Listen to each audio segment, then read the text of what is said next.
بسم الله الرحمن الرحيم قل هو الله أحد الله الصمد لم يلد ولم يولد ولم يكن له كفوا أحد. Assalamu alaikum wa rahmatullahi wa barakatuh, ahibati fillah, j'espère que vous allez toutes bien. Donc je vous retrouve aujourd'hui pour une nouvelle vidéo concernant le Coran expliqué aux enfants. Donc si vous me suivez, j'ai commencé ce livre pour expliquer d'une façon globale le sens des sourates, des petites sourates, donc de Nes jusqu'à Naba. Et voilà, c'est une façon voilà, pour nous d'apprendre pas à pas le sens de chaque sourate pour être un peu plus concentrés dans nos prières et pour en apprendre un peu plus dans notre religion, tout simplement.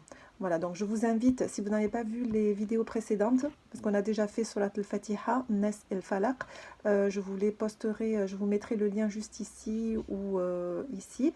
Je vous invite à aller les visionner et voilà, et de me dire ce que vous en avez pensé, de vous abonner si ça vous intéresse, de partager, de me commenter, liker, et je vous dis à tout de suite pour la sourate Al-Ikhlas. Donc je vais commencer comme d'habitude à vous lire la sourate en arabe, puis en français, et puis après on lira, voilà, je vous dirai les explications qui la concernent. أعوذ بالله من الشيطان الرجيم بسم الله الرحمن الرحيم قل هو الله أحد الله الصمد لم يلد ولم يولد ولم يكن له كفوا أحد. Donc, la foi pure, au nom d'Allah, le tout miséricordieux, le très miséricordieux, dit Allah est l'unique, Allah est le meilleur refuge, il ne naît pas et ne donne pas naissance, et personne n'est capable de l'égaler. Donc dans cette sourate, Allah subhanahu wa ta'ala nous dit qui il est. C'est un Dieu, c'est le Dieu, c'est lui qui a créé l'univers, les hommes, les animaux et toute la création. Il est celui qui contrôle notre vie et personne ne peut être plus grand ni plus fort que lui. Dans cette sourate, Allah insiste sur le fait qu'il est l'unique et qu'il n'existe aucun autre Dieu que lui. Cette sourate a été descendue tout simplement parce qu'à l'époque du prophète sallallahu alayhi wa sallam, des hommes sont venus le voir et lui ont demandé à quoi ressemblait son Dieu. Et c'est là que l'ange Jibril alayhi salam est descendu et a récité ces 4 versets pour décrire justement Allah subhanahu wa ta'ala. Ces 4 versets sont la description d'Allah. C'est une sourate peut-être qui est très courte, mais qui est très très très importante. Dans cette sourate, on apprend à connaître notre Seigneur. Avant tout, il est l'unique. Il nous dit qu'il n'existe pas d'autre Dieu que lui. À l'époque, c'était un problème pour les Arabes parce qu'ils croyaient en Allah, mais ils avaient également d'autres dieux.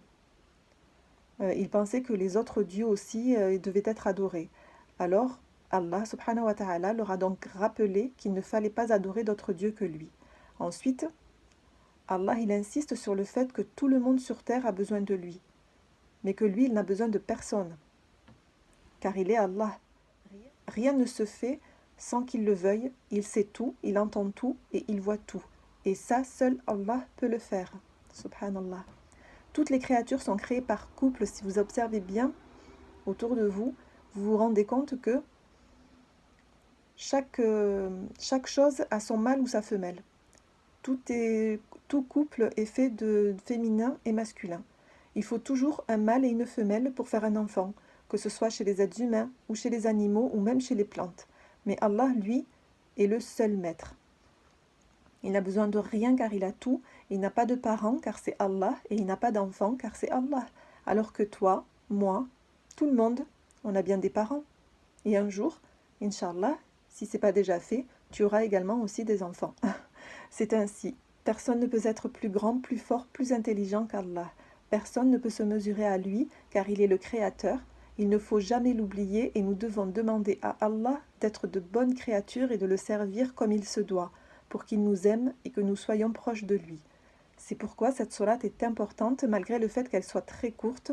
Elle est considérée comme le tiers du Coran.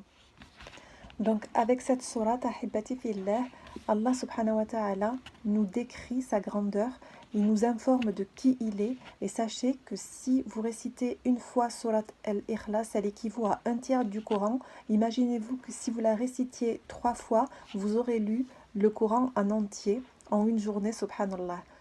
Vous pouvez également inclure cette sourate le soir quand vous récitez, vous savez, quand vous récitez les sourates avant de vous coucher, quand vous ouvrez vos paumes de main pour réciter les sourates, vous récitez sourate An-Nas, sourate Al-Falaq, et vous pouvez également réciter sourate Al-Ikhlas, ce que faisait le prophète alayhi salatu wassalam. Voilà, donc avec ceci, vous serez protégé la nuit si vous la récitez le soir, et la journée si vous la récitez le matin. Voilà, je vous invite à l'apprendre, à l'inclure dans vos prières. Elle est très très très importante malgré qu'elle soit très courte. Comme je vous disais, elle nous informe de sa grande valeur par la description d'Allah subhanahu wa ta'ala. Donc voilà, j'espère que cette vidéo aura été utile. Nous passerons à la sourate suivante dans la prochaine vidéo.